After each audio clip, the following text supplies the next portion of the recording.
Hi, Sally Bartamioli, white chick. Dee Gardner, black chick.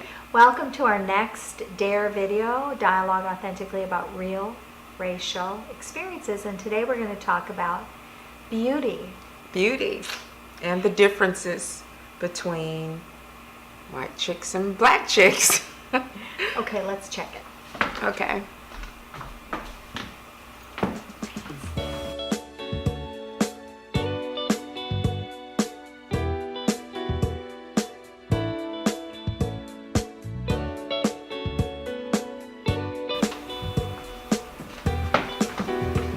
Gosh, I didn't like my hair.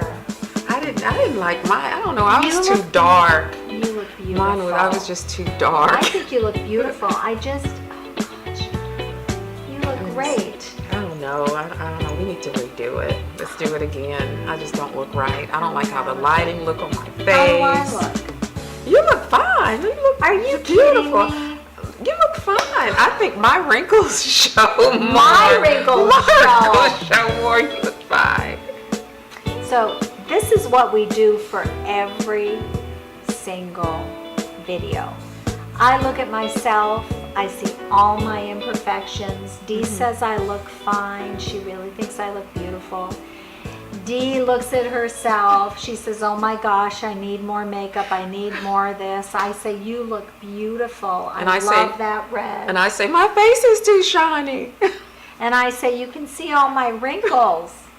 Yes. Very self-critical of ourselves. Every time.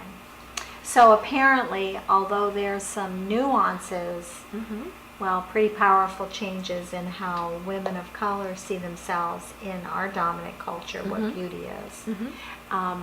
That criticism of our beauty, especially as we age, is a universal oppressive issue for women of all.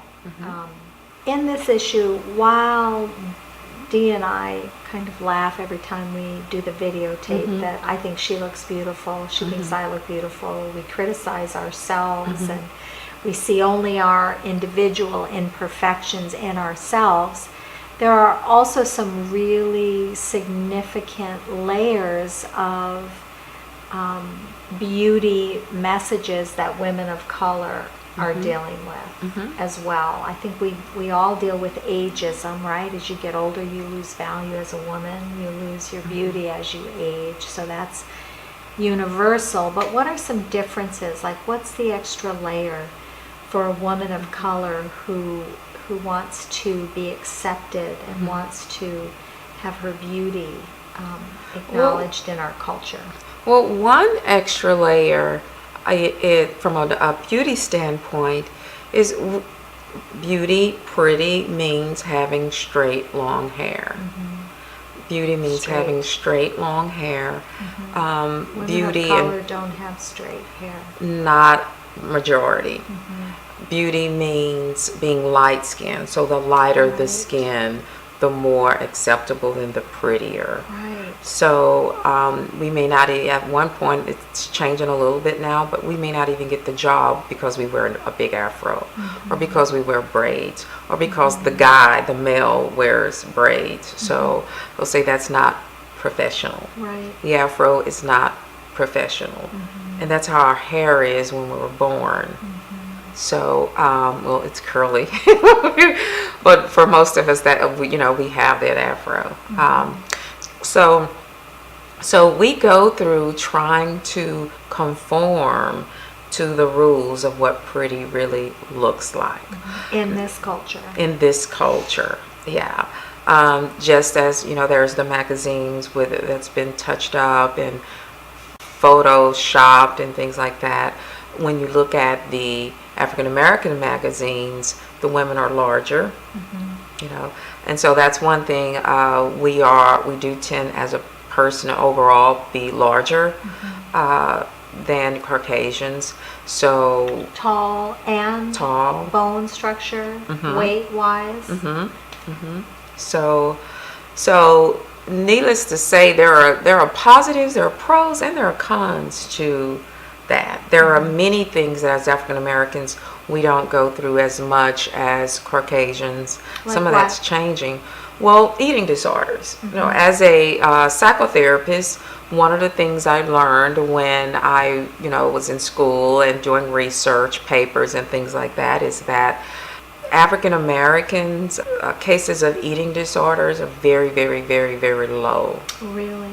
Yes, because one of the things I've learned from having a lot of Caucasian friends is I notice how they beat themselves up and how I hear many of them say that when they were little growing up, their father or males in their family say, you're too fat, and they may be a size 5 or size 3, and they have that male, and then mom, and they may see mom in the mirror criticizing herself, and then recovering bulimic and compulsive overeater right here. It would be hard for me to identify a friend that doesn't have a history of either bulimia or anorexia. A Caucasian. It would be hard for me to find an African American friend or family that does have a history of eating disorder and bulimia. Yeah. So that's kind of one of the pros. So what do you think that's about? Is it because in your culture and among people of color, there isn't as negative a judgment about being larger? Or what do you think it's about? Well, one thing is that it stems from Africa. We came from Africa. So in a lot of the African cultures, the larger, the healthier. Right. Large means healthy. It's true. And it's it's considered attractive. Right. And so we came from over there, and so from a body standpoint, like you just mentioned, we're larger. And so the men tend to, as much as we don't like to admit, and that is pretty controversial, the men prefer, they'll say, I don't want the skin or bones, or I don't want the flat butt, I want curves. There are very few African American men that say, I like curves, I want curves, she has to have curves, or even larger. Some of them will say, if you're anything below 200 pounds or 250 pounds, you're too small for me. I've heard many African American men really say that. Wow. And so, or at least 200 maybe. Yeah. But so those are some pros. When it comes to body image, you don't hear us criticize ourselves as much about that. And I didn't grow up with a parent, and we don't grow up with, we might say something like, I need to lose weight, but our self-esteem is not attached to that. My self-esteem was attached to it for years and years and years. For example, right now, I would like to go down at least one size, maybe 2, but I'm not crushed. Just because I don't like my size, and I've communicated this, I know, to some clients and to friends, just because I want to go down a couple of sizes or just because I want to lose weight doesn't mean I don't love my body. Those are two different things. Yeah, that's different for me. So what are the negatives for people of color and women in particular related to beauty in this culture? What are some of the negatives or the extra layers that... So there was a law that said they had to cover up their hair because they said it did not, I don't remember all the specifics, but I will definitely put a link in the video, in the description on that. So these were freed?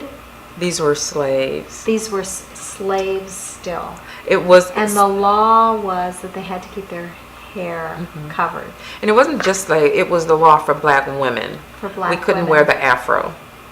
The women could not wear the afro. Whether they were slaves or not. There was a law. There was a law that said they had to keep their head covered. Yes. And it was because when they take that wrap off, and that was not acceptable. So that's one thing. So they learn to, compete. They learn to try to measure up to that white woman standard because, we didn't have power. Our, ancestors didn't have power. So we weren't the ones to dictate what pretty was in this culture, in this Western society. So as a result, although, of course, later that law, went away, as a result, fast forwarding, I personally grew up, and most people in my generation are older, previous generations. We've had our hair, I'll start with hair.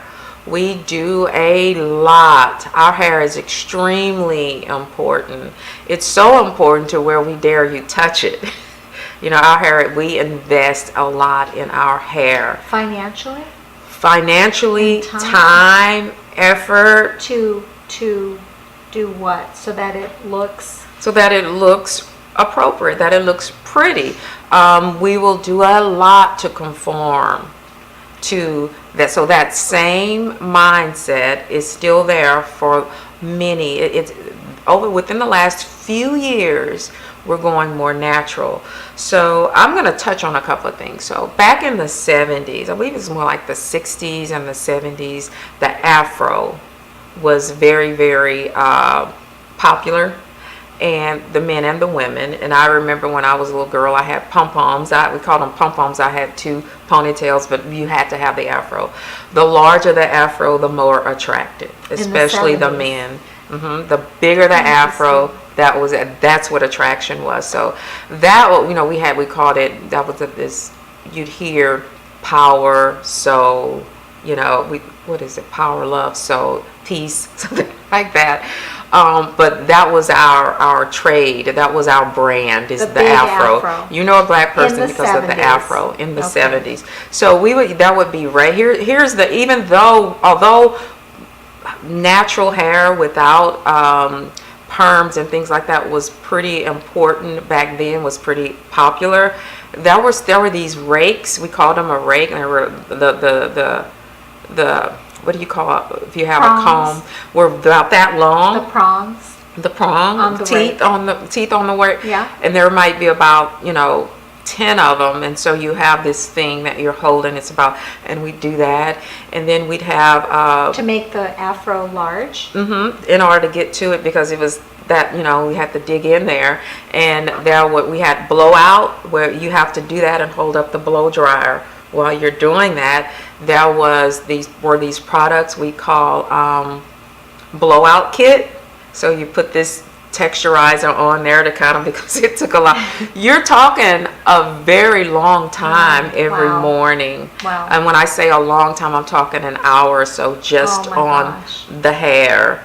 And then we have to do things like braid it and plait it up at every night, so that we won't have to spend as much time and have to do the blow dryer all the time. Yeah. And when we're tired of that, because that hurts, especially someone like me that hurts. I had a cousin when I was a little girl who used to say beauty takes pain. Yes, that's a good way to put it. So you tolerated that kind of pain. Yes, you tolerate it. You have to. And so when we're not wanting to do that, we would do what we call press, PRESS, a pressing comb. So that's about that long, and it has a little handle. You take it and you put it on the fire, on the stove. I remember I would sit on the floor. This isn't uncommon. And my mom would put it on the stove, and there's this thick grease, hair grease. That's what we call it. What we call it, pomade. Oh yeah, pomade. Pomade. We call it hair grease. And you put it on, and then it burns and it smokes as we're trying to straighten the hair. I would go through that about every week, because anything more than that will make the hair break. And so, so it might go from this long to that long just to get it straight. But then once I sweat and go outside, I'm back into the afro. So I'm looking at that lasting only a few days, especially here with this humidity humidity. So, but that's the way it was. So when you see pictures of African Americans in the 70s, 80s, and you see that straight curly hair, that was more than likely press, what we call a press. And everybody didn't do it very well. The goal was to get it very, very straight, and do it even to the degree where it'll last past a couple of days. So that was one thing. So when we got tired of that, we start relaxing. And so a relaxer, it's the same type of relaxer that you're familiar with. Well, I know in the 70s I straightened my hair out. When I discovered a blow dryer, I was in heaven, because straight hair was popular at that time, but I don't know what a relaxer. I mean, I put some stuff in my hair now, so it's not frizzy. A perm? No. You don't. Okay, we would No. perm it to get it straight. So you permed it straight. And so the way that would look would be you part the hair and they get some of the cream and they put it on the hair all over. Takes about 20 minutes to apply. The barber cream. shop person or Yes, the the beautician. Okay. And then sometimes it burns, it reaches a point of burning. I've had my hair, I remember I was 17 years old and the lady was moving so slow. She was an excellent, I loved her work. She was moving so slow, she was older, and I literally had my whole scalp was kind of like a scab. Dear. That's not uncommon. Chemical burn. We'll get chemical burns all over and it is very painful. So that's a norm. I can still edit that in. Let's start over with the Sally Bartolomeo saffron. Sally Bartolomeo. Bartolomeo, like ravioli. Sally Bartolomeo, white chick. D. Gardner, black chick. Please send your comments. Thank you for watching our DARE video on YouTube, Dialogue Authentically about real racial experiences. And remember to check the like button if you like this information. Check the like button if you don't like this information. And be sure to leave that comment as Sally mentioned and hit that subscribe button. We'll be doing more videos on this topic and you can get an instant notification